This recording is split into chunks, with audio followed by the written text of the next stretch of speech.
ಅನುದಿನ ಅನುಕ್ಷಣ ಮನೆಯಲ್ಲೂ ಕಲಿಯೋಣ, ಕಲಿಕೆಯ ಹೊಸ ಹಾದಿಯಲಿ ಜೊತೆಗೂಡಿ ಹೆಜ್ಜೆಯ ಹಾಕೋಣ, ಸಂತಸದಿ ಕಲಿಯೋಣ ನಮ್ಮ ಹೆಮ್ಮೆಯ ಈ ಕ್ಲಾಸಿನಲ್ಲಿ. Yes sir. Yes teacher. Present ma'am. नमस्ते बच्चों, कैसे हैं आप लोग? हिंदी की कक्षा में आपका स्वागत है।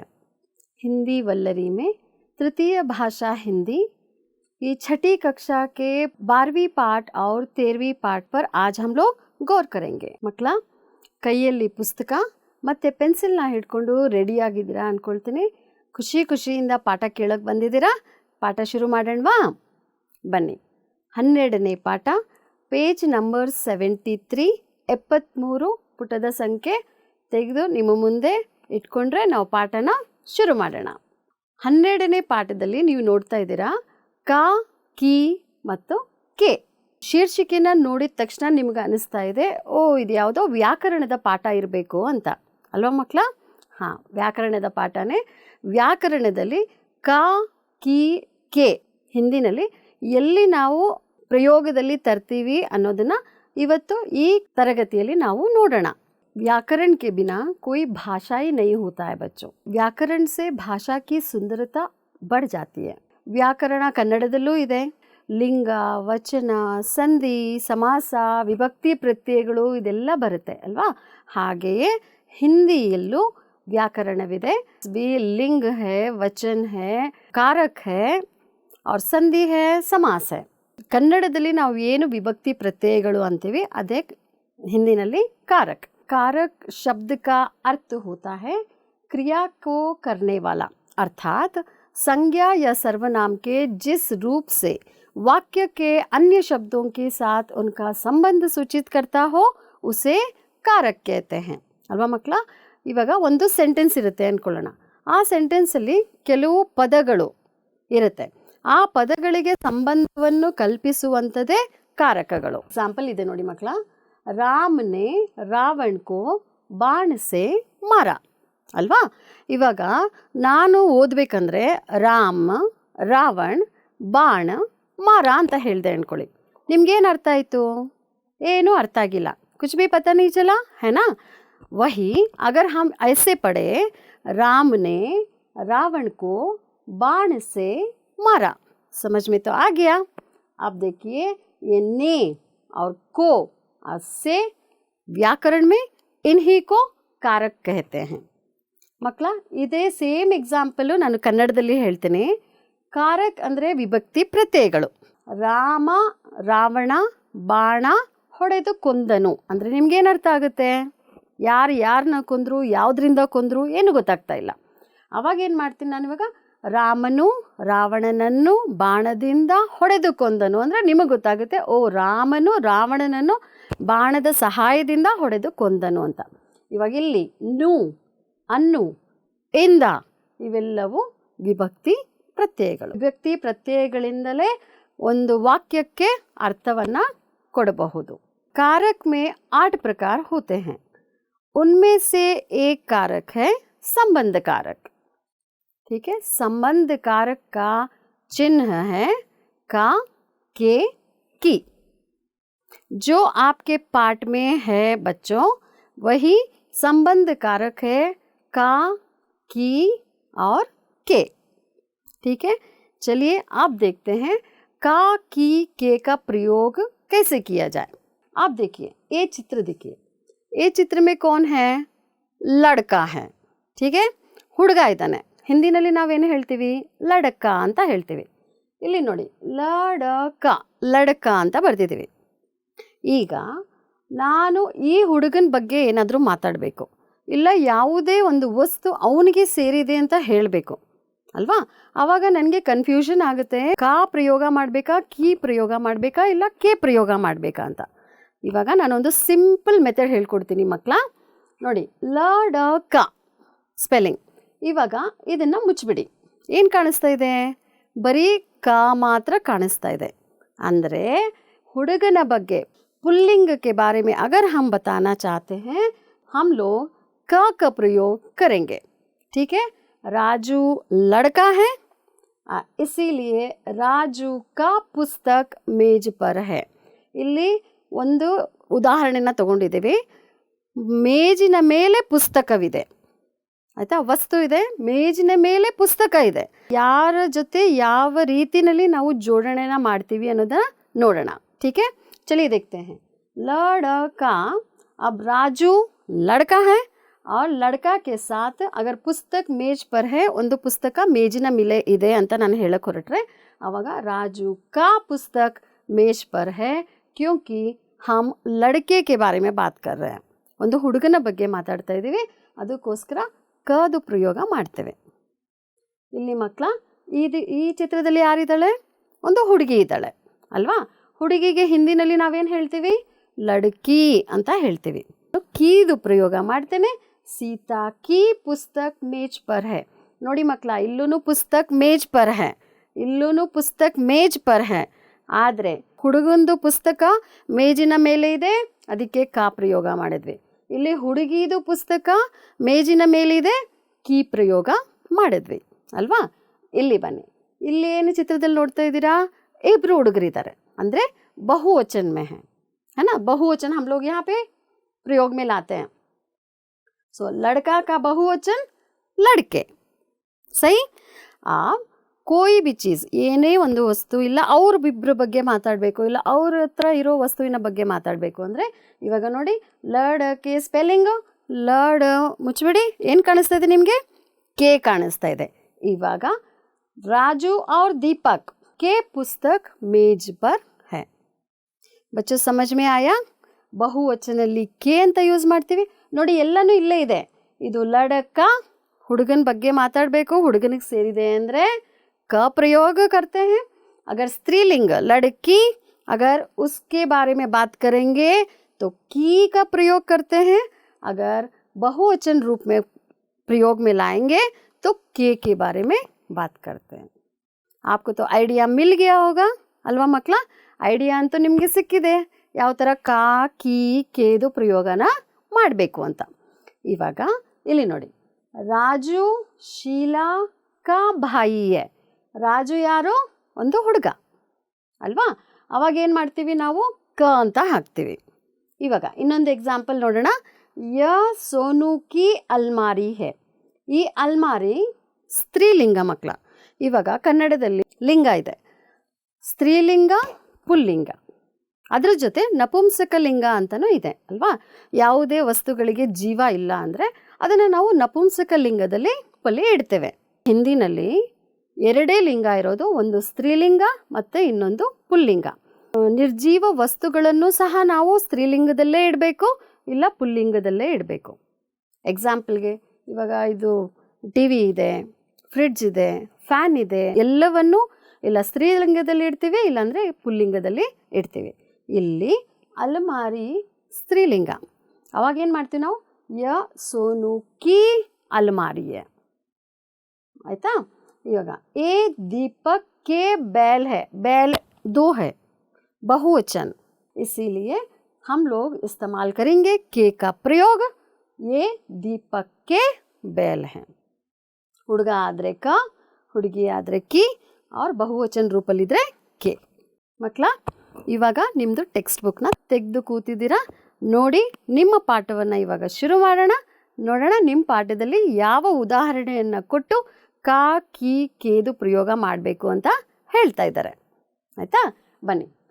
ರಾಜು ಶೀಲಾ ಕಾ ಭಾಯಿ है और शफ़ी राजू का मित्र है और सैयद शफ़ी का बड़ा भाई है। सबसे पहले हम लोग शब्दार्थ जानेंगे। ಪೆನ್ಸಿಲ್ ಕೈಯಲ್ಲಿದೆಯಲ್ವಾ ಮಕ್ಕಳ? ಏನು ಮಾಡಿ, ಇವಾಗ ಈ ಶಬ್ದಕ್ಕೆ ಅರ್ಥವನ್ನು ಕನ್ನಡದಲ್ಲೇ ಬರೀತೇನೆ, ನೀವು ಆ ಶಬ್ದವನ್ನು ಅಂಡರ್ಲೈನ್ ಮಾಡಿ ಅದರ ಮೇಲೆ ಕನ್ನಡದಲ್ಲಿ ಅರ್ಥನ ಬರ್ಕೊಳ್ಳಿ। ಎಕ್ಸಾಮ್ ಟೈಮಲ್ಲಿ ನೀವು ಬರ್ತೀರಾ, ಫಸ್ಟ್ ಲೆಸನಿಂದ ಮೊದಲನೇ ಪಾಠದಿಂದ ರೆಡಿ ಆಗೋಕ್ಕೆ ಅಂತ ಹೊರಡ್ತೀರ, ಆವಾಗ 3 ತಿಂಗಳು 4 ತಿಂಗಳು ಆದಮೇಲೇನೂ ಟೆಕ್ಸ್ಟ್ ಬುಕ್ ನೀವು ತೆಗೆದು ಆ ಪುಟವನ್ನು ತಿರುಗಿಸಿದ್ರೆ ನೀವಲ್ಲಿ ಮೀನಿಂಗ್ ಬರೆದಿದ್ದೀರಾ, ಅರ್ಥವನ್ನು ಬರೆದಿದ್ದೀರಾ ಅಂದರೆ ನಿಮಗೆ ಅರ್ಥ ಮಾಡ್ಕೊಳ್ಳೋಕ್ಕೆ ಈಸಿ ಆಗುತ್ತೆ ಅಲ್ವಾ ಮಕ್ಕಳ? ಓಕೆ, ಇವಾಗ ಪೆನ್ಸಿಲ್ ಕೈಯಲ್ಲಿದೆ, ಬರ್ಕೊಳ್ಳಿ. ಭಾಯಿ, भाई का अर्थ होता है सहोदर और मित्र, मित्र का अर्थ स्नेहिता. राजू शीला का भाई है. राजू ಹುಡುಗ, ರಾಜು ಶೀಲಾಳ ಸಹೋದರ.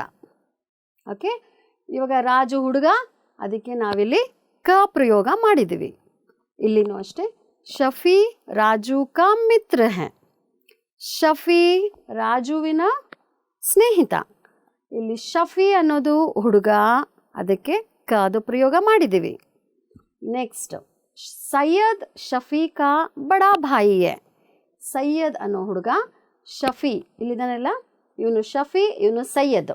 ಇವನು ಹೇಳ್ತಾರೆ ಸೈಯದ್ ಶಫಿ ಕಾ ಬಡಾ ಭಾಯಿ ಹೈ. ತೋ ಸೈಯದ್ ಅನ್ನೋ ಹುಡುಗ ಈ ಶಫಿಯ ಅಣ್ಣ. ಇಲ್ಲೂ ಅಷ್ಟೇ ಸೈಯದ್ ಪುಲ್ಲಿಂಗ, ಅದಕ್ಕೆ ನಾವು ಕದು ಪ್ರಯೋಗನ ಮಾಡಿದ್ದೀವಿ. ನೆಕ್ಸ್ಟ್ ಪ್ಯಾರಾಗ್ರಾಫ್ ನೋಡೋಣ. ಯೇ ದೀಪಕ್ ಕೆ बैल है. दीपक के बैल गाड़ी खींचते हैं. दीपक के खेत में आम के पेड़ है. ठीक है, चलिए पहले शब्दार्थ देखते हैं. और बैल, बैल ಅಂದರೆ ಎತ್ತು. बैलगाड़ी, बैलगाड़ी ಅಂದರೆ ಎತ್ತಿನ ಗಾಡಿ. ಖೀಂಚ್ತೆ ಹೈ ಅಂದರೆ ಎಳೆಯುವುದು. ಖೇತ್ ಹೊಲ ಗದ್ದೆಗಳು. ಆಮ್ ಕೆ ಪೇಡ್ ಮಾವಿನ ಮರ. ಬೇಗ ಬೇಗ ಬರ್ಕೊಳ್ಳಿ ಆಯಿತಾ. ಯೇ ದೀಪಕ್ ಕೆ बैल है. ಇವುಗಳು ದೀಪಕ್ ಅನ್ನೋ ವ್ಯಕ್ತಿಯ ಎತ್ತುಗಳು. ಎತ್ತುಗಳು ಬಹುವಚನ, ಅವಾಗ ಏನು ಮಾಡ್ತೀವಿ ನಾವು? ಕೇದು ಪ್ರಯೋಗ ಮಾಡಿದ್ವಿ ಅಲ್ವಾ. ಇಲ್ಲಿ ದೀಪಕ್ ಕೆ बैल ಗಾಡಿ ಖೀಂಚ್ತೆ ಹೈ. ದೀಪಕ್ ಅನ್ನೋ ವ್ಯಕ್ತಿಯ ಎತ್ತುಗಳು ಎತ್ತಿನ ಗಾಡಿಯನ್ನು ಎಳೆಯುತ್ತಿವೆ. ಬಹುವಚನ, ಕೇದು ಪ್ರಯೋಗ ಮಾಡಿದ್ವಿ. ತಿರ್ಗಾ ದೀಪಕ್ ಕೆ ಖೇತ್ ಮೇ ಆಮ್ ಕೆ ಪೇಡ್ ಹೈ. ದೀಪಕ್ ಅನ್ನೋ ವ್ಯಕ್ತಿ ಇದಾರಲ್ಲ, ಅವರ ಹೊಲ ಗದ್ದೆಗಳಲ್ಲಿ ಒಂದು ಮಾವಿನ ಮರವಿದೆ ಅಲ್ವಾ. ಸೊ ಇಲ್ಲಿ ಬಹುವಚನ ಪ್ರಯೋಗ ಮಾಡಿರೋದ್ರಿಂದ ಕೆ ಅಂತ ಪ್ರಯೋಗದಲ್ಲಿ ಬರುತ್ತೆ. ನೆಕ್ಸ್ಟ್ ಪ್ಯಾರಾಗ್ರಾಫ್ಗೆ ಹೋಗೋಣ ಮಕ್ಕಳ. ಇವಾಗ ಇಲ್ಲಿ ನೋಡಿ, ಯ ಸೋನು ಕಿ ಅಲ್ಮಾರಿ ಹೈ. अलमारी में हिंदी की पुस्तकें हैं और अलमारी की चाबी मेज पर है. शब्दार्थ पहले देख लेते हैं. अलमारी, अलमारी का अर्थ है कपाटो. पुस्तकें, पुस्तकें का अर्थ है ಪುಸ್ತಕಗಳು. ಚಾಬಿ, ಕೀಲಿಕೈ. ಇವಾಗ ನೀವು ನಿಮ್ಮಮ್ಮ ಇಬ್ಬರೂ ಮಾರ್ಕೆಟ್ಗೆ ಹೋಗೋಣ ಅಂತ ಹೊರಡ್ತೀರ. ಅಮ್ಮ ಹೇಳ್ತಾರೆ ಕೀ ಎಲ್ಲಿದೆ ನೋಡು, ಕೀ ಎಲ್ಲಿದೆ ನೋಡು, ಸಿಗ್ತಾ ಇಲ್ಲ ಅಂತ ಹೇಳ್ತಾರೆ. ಮನೇನ ಲಾಕ್ ಮಾಡ್ಕೊಂಡು ಹೋಗೋದಕ್ಕೆ ಕೀನ ನಾವು ಬಳಸ್ತೇವೆ ಅಲ್ವಾ. ಸೊ ಅದೇ ಕೀ ಹಿಂದಿನಲ್ಲಿ ಚಾಬಿ, ಕೀಲಿ ಕೈ ಅಂತ ಹೇಳ್ತಾರೆ ಕನ್ನಡದಲ್ಲಿ ಅಲ್ವಾ ಮಕ್ಕಳ. ಅವ್ರ ಮೇಜ್, ಮೇಜು, ಮೇಜ್ಗೆ ಮೇಜ್ ಅಂತಲೇ ಹೇಳ್ತಾರೆ. ಓಕೆ, ಇವಾಗ ಬರೋಣ. ಯ ಸೋನು ಕೀ ಅಲ್ಮಾರಿ ಹೈ. ಅಲ್ಮಾರಿ ಸ್ತ್ರೀಲಿಂಗ, ಅದಕ್ಕೆ ಕೀ ಅಂತ ನಾವಿಲ್ಲಿ ಪ್ರಯೋಗದಲ್ಲಿ ತಂದಿದ್ದೇವೆ. ಅಲ್ಮಾರಿ ಮೇ ಹಿಂದಿ ಕಿ ಪುಸ್ತಕೆ ಹೈ. ಆ ಕಪಾಟಿನ ಒಳಗೆ ಹಿಂದಿ ಪುಸ್ತಕಗಳಿವೆ ಮಕ್ಕಳ. ಹಿಂದಿ ಅನ್ನೋದು ಸಹ ಸ್ತ್ರೀಲಿಂಗ. और ಅಲ್ಮಾರಿ ಕಿ ಚಾಬಿ ಮೇಜ್ ಪರ್ ಹೈ. ಆ ಕಪಾಟಿನ ಕೀ ಏನಿದೆ ಅದು ಮೇಜಿನ ಮೇಲಿದೆ ಅಲ್ವಾ. ಅಲ್ಮಾರಿ, ಚಾಬಿ ಎರಡೂ ಸ್ತ್ರೀಲಿಂಗ, ಅದಕ್ಕೆ ನಾವಿಲ್ಲೂ ಕೀ ಕೀ ಕೀ ಅಂತ ಪ್ರಯೋಗನ ಮಾಡಿದ್ದೇವೆ. ಇವಾಗ ಗೊತ್ತಾಯ್ತಲ್ಲ. ಕಾ ಪುಲ್ಲಿಂಗಿಗೆ, ಕೀ ಸ್ತ್ರೀಲಿಂಗಿಗೆ, ಮತ್ತು ಬಹುವಚನ ಇದ್ದರೆ ಅಲ್ಲಿ ಕೆ ಪ್ರಯೋಗನ ಮಾಡ್ತೇವೆ. ಮಕ್ಕಳ ಅರ್ಥ ಆಗಿರಬೇಕು ಅಲ್ವಾ. ಇವಾಗ ಒಂದು ಭಾಷಾಭ್ಯಾಸ ಮಾಡೋಣ, ಆವಾಗ ಇನ್ನೂ ಚೆನ್ನಾಗಿ ಅರ್ಥ ಆಗುತ್ತೆ. ಆನ್ಸರ್ನ ನೀವೇ ಹೇಳಬೇಕು ಆಯಿತಾ. ನೋಡಿ, इन वाक्यों को पूर्ण कीजिए. किसका प्रयोग करना है? का, नहीं तो की, नहीं तो के का. राजू शीला डैश भाई है. ठीक है, का या की का प्रयोग करना है. ಇಲ್ಲಿ ರಾಜು ಶೀಲಾಳ ಸಹೋದರ. ರಾಜು ಹುಡುಗ, ಹಿಂದಿ ಮೇ ಲಡ್ಕಾ, तो तो क्या इस्तेमाल करोगे? का। शाबाश। राजू शीला का भाई है, सही। दूसरा वाला देखिए, यह सोनू डैश अलमारी है। यहाँ पे अलमारी स्त्रीलिंग है, तो के का इस्तेमाल करोगे या की का? सोनू की अलमारी है। और नेक्स्ट है, ये दीपक डैश बैल है। ठीक है, अब बैल बहुवचन, अब के या की, कौन सा जवाब है? यहाँ पे के आना चाहिए। दीपक के बैल है। गुड। अलमारी डैश चाबी मेज पर है। अब यहाँ पे चाबी और अलमारी दोनों स्त्रीलिंग है। अब बताओ की का प्रयोग होगा कि का प्रयोग होगा? की का प्रयोग होगा, शाबाश। और सैयद शफी डैश बड़ा भाई है। अब सैयद लड़का है, तो का प्रयोग होगा कि की का प्रयोग होगा? सैयद शफी का बड़ा भाई है। देखा, आप लोग सीख लिए ना। पुल्लिंग के लिए का, स्त्रीलिंग के लिए की और बहुवचन के लिए के। और एक उदाहरण देखते हैं। का के की का सही प्रयोग कीजिए। सुरेश डैश भाई श्याम है। सुरेश लड़का है, तो का प्रयोग। राम डैश पत्नी सीता है। राम की पत्नी, क्योंकि पत्नी स्त्रीलिंग है। ये राजू डैश किताबें हैं। किताबें बहुवचन है, तो के का प्रयोग होता है। ये राजू के किताब है। एक लड़का राजू, उसके पास भाई है, बहन है, बैल है। ठीक है, अब हमको संबंध बताना है। संबंध बताएंगे अब। राजू भाई, भाई पुल्लिंग तो राजू का भाई, और बहन स्त्रीलिंग राजू की बहन, और बैल बहुवचन में है तो राजू के बैल। आप तो समझ गए होंगे का प्रयोग। ये बहुत बहुत बहुत ತುಂಬಾ ಇಂಪಾರ್ಟೆಂಟ್ ಮಕ್ಕಳ ಇದು। ಕಾ ಕಿ ಕೆ ಇದರ ಪ್ರಯೋಗಗಳನ್ನ ವಾಕ್ಯದಲ್ಲಿ ಸರಿಯಾದ ರೀತಿಯಲ್ಲಿ ಮಾಡಿಲ್ಲ ಅಂದರೆ ವಾಕ್ಯವೇ ತಪ್ಪಾಗ್ಬಿಡುತ್ತೆ। ಈ ತರಗತಿಯಲ್ಲಿ ಕಾ ಕಿ ಕೇನ ಯಾವ ರೀತಿ ವಾಕ್ಯಗಳಲ್ಲಿ ಪ್ರಯೋಗನ ಮಾಡಬೇಕು ಅಂತ ನೀವು ತಿಳ್ಕೊಂಡಿದ್ದೀರಾ? ಬನ್ನಿ ಈಗ ನಾವು ಮುಂದಿನ ಪಾಠಕ್ಕೆ ಹೋಗೋಣ। ಪೇಜ್ ನಂಬರ್ 75 ತೆಗಿರಿ। ಪಾಠ 13, 13वीं पाठ। आया, आए, आई और आई। जैसे व्याकरण में हमने बोला बहुत सारे विषय होते हैं, तो वचन भी होते हैं, है ना। ಕನ್ನಡದಲ್ಲೂ ಅಷ್ಟೇ ವಚನಗಳಿವೆ। ವಚನಗಳಲ್ಲಿ ಎರಡು ವಿಧ, ಒಂದು ಏಕವಚन और एक बहुवचन, है ना। अगर कोई भी वस्तु एक है तो एकवचन, एक से ज्यादा है तो बहुवचन। ವಸ್ತುವಿನ ಸಂಖ್ಯೆ ಒಂದಾಗಿದ್ರೆ ಅದನ್ನ ಏಕವಚನ ಅಂತಾರೆ। ಅದೇ ವಸ್ತುಗಳ ಸಂಖ್ಯೆ ಇಲ್ಲ, ಮನುಷ್ಯನ ಸಂಖ್ಯೆ ಇಲ್ಲ, ಪ್ರಾಣಿಗಳ ಸಂಖ್ಯೆ ಒಂದಕ್ಕಿಂತ ಹೆಚ್ಚಿದ್ದರೆ ಅದನ್ನ बहुवचन ಅಂತ ಕರೀತಾರೆ, ಅಲ್ವಾ ಮಕ್ಕಳ। अब आइए हिंदी में हम लोग देखते हैं। एक वचन जिस शब्द के रूप से उसके एक होने का पता चले उसे एक वचन कहते हैं, है ना। उदाहरण के लिए कपड़ा, कपड़ा, पुस्तक, बच्चा, घड़ी आदि। अब बहुवचन जिस शब्द के रूप से उसके एक से अधिक होने का पता चले उसे बहुवचन कहते हैं। यहाँ देखिए बच्चों, यहाँ कपड़ा है। कपड़ा मीन्स ಬಟ್ಟೆ। ಇವಾಗ ಇಲ್ಲಿ ಬಹುವಚನದಲ್ಲಿ ಕಪ್ಪಡೆ, ಬಟ್ಟೆಗಳು। ಪುಸ್ತಕ, ಪುಸ್ತಕ, ಪುಸ್ತಕೆ, ಪುಸ್ತಕಗಳು। ಬಚ್ಚ, ಮಗು, ಬಚ್ಚೆ, ಮಕ್ಕಳು। ಘಡಿ, ಒಂದು ಗಡಿಯಾರ, ಘಡಿಯ, ಹಲವಾರು ಗಡಿಯಾರಗಳು, ಅಲ್ವಾ। ನಮಗೆ ಗೊತ್ತು, ಇವಾಗ ನಮಗೆ ಅರ್ಥ ಆಯಿತು ಏಕವಚನ ಮತ್ತು ಬಹುವಚನ ಅಂದರೆ ಏನು ಅಂತ। ಇವಾಗ ನೋಡಿ, ನಿಮ್ಮ ಪಾಠದಲ್ಲಿರುವ 4 ಪದಗಳಿವೆ। ಆಯಾ, ಆಯೆ, ಆಯಿ, ಆಯಿ। ಇವುಗಳ ಮಧ್ಯೆ ಇರುವಂತಹ ವ್ಯತ್ಯಾಸವನ್ನು ತಿಳ್ಕೊಳ್ಳೋಣ। ಇಲ್ಲಿ ಒಬ್ಬ ವ್ಯಕ್ತಿ, ಯ ವ್ಯಕ್ತಿ ಆಯಾ, ಒಬ್ಬನೇ ಒಬ್ಬ ಮನುಷ್ಯ ಇದ್ದಾನೆ, ಅದಕ್ಕೆ ನಾವು ಇಲ್ಲಿ ಆಯಾ ಬಂದನು ಅಂತ ಹೇಳಿದ್ವಿ. ಅಲ್ಲಿ ನೋಡಿ ಎಷ್ಟೊಂದು ಜನ ವ್ಯಕ್ತಿಗಳು ಬಂದರು. ಆವಾಗ ನಾವಲ್ಲಿ ಏನು ಹೇಳ್ತೀವಿ? ಬಹುತ್ ಸಾರೆ ವ್ಯಕ್ತಿ ಆಯೆ करके बोलेंगे, है ना. एक वचन में आया तो बहुवचन में आए. अब ये एक लड़की है, ठीक है, वो कहीं से आ रही है, तो हम लोग बोलते हैं इसको आई ಅಂದರೆ ಬಂದಳು ಅಂತ. ಅದೇ ಎಷ್ಟೊಂದು ಜನ ಹುಡುಗಿರು ಬಂದರೆ ಬಹುತ್ ಸರಿ ಅಗರ್ ಲಡ್ಕಿಯ ಆ ರಹಿ ಹೈ ತೋ ಆಯಿ. ಮಕ್ಕಳ ಇಲ್ಲಿ ನೋಡಿ ಒಂದು ಬಿಂದು ಇದೆ ಅಲ್ವಾ. ಬಹುವಚನಲ್ಲಿ ನಾವೇನು ಮಾಡ್ತೀವಿ? ಏಕವಚನದಲ್ಲಿ ಈ ಥರ ಸಿಂಪಲ್ ಆಗಿ ಬರಿತೀವಿ ಆಯಿ ಅಂತ.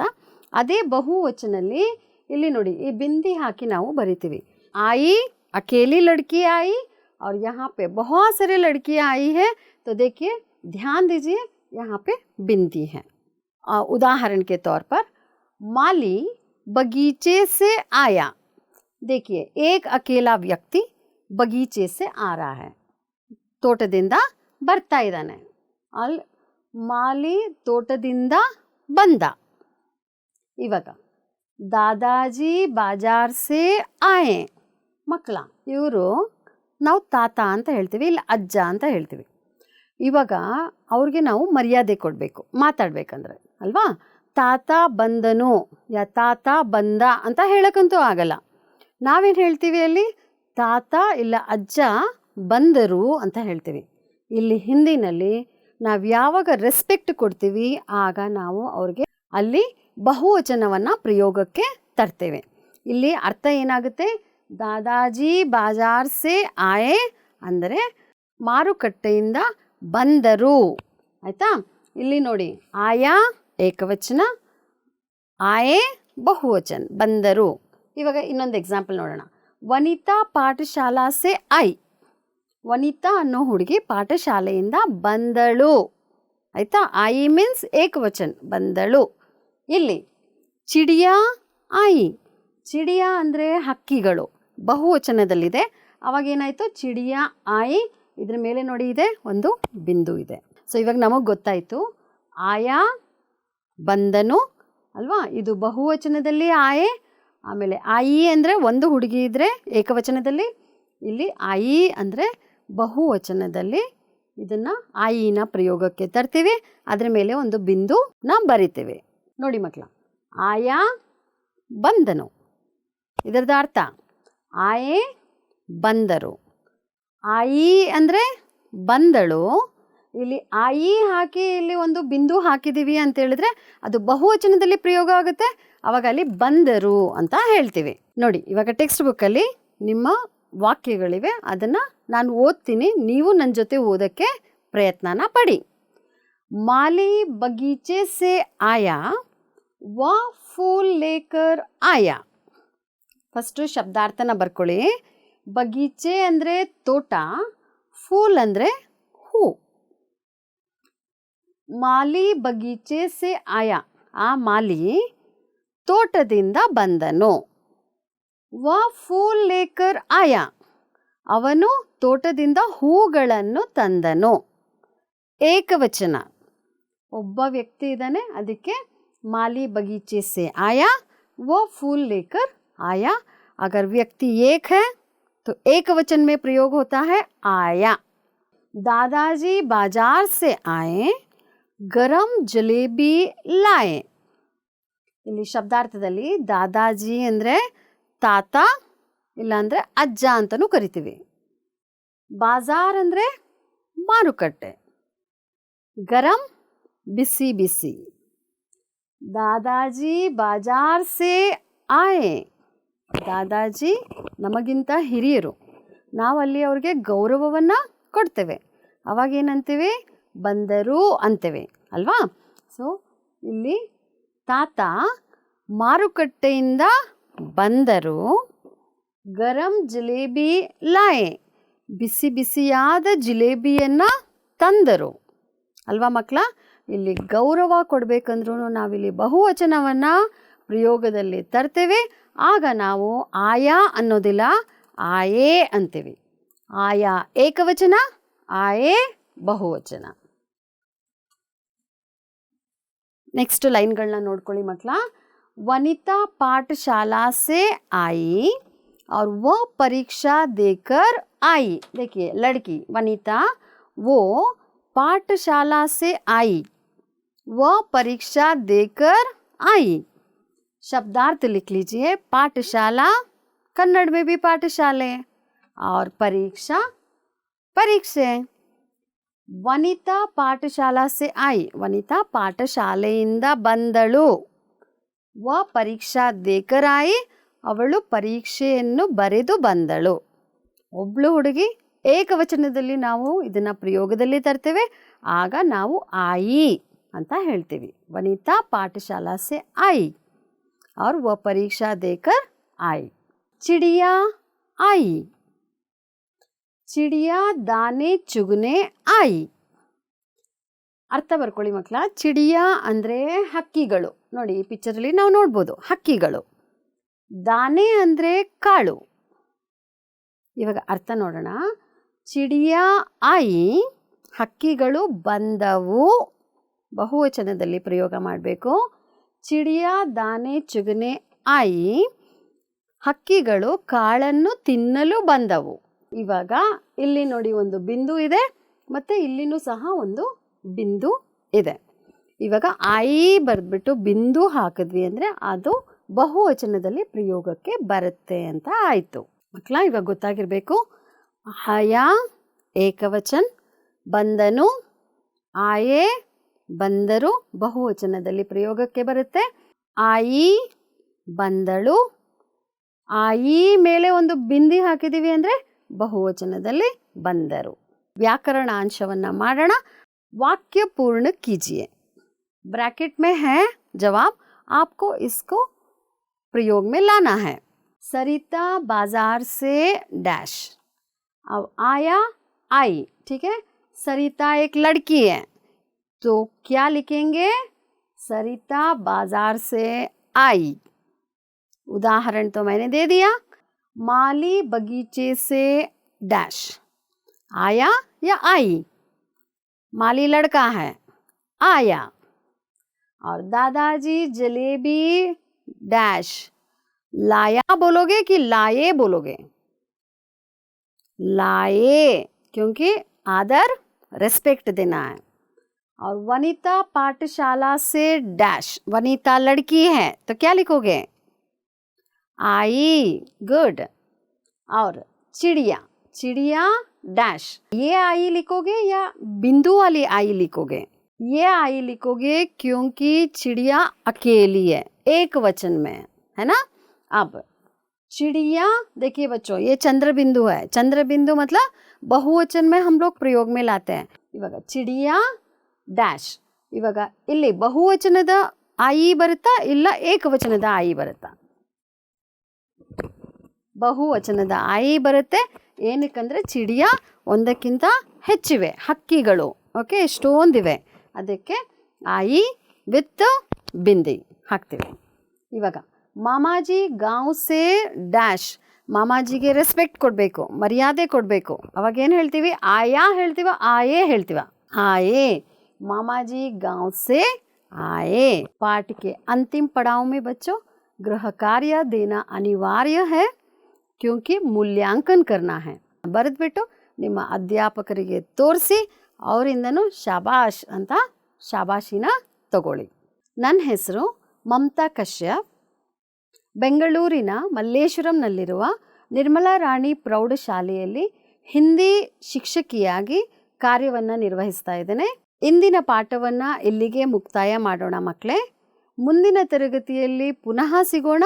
ಅಲ್ಲಿಯವರೆಗೆ ಧನ್ಯವಾದಗಳು.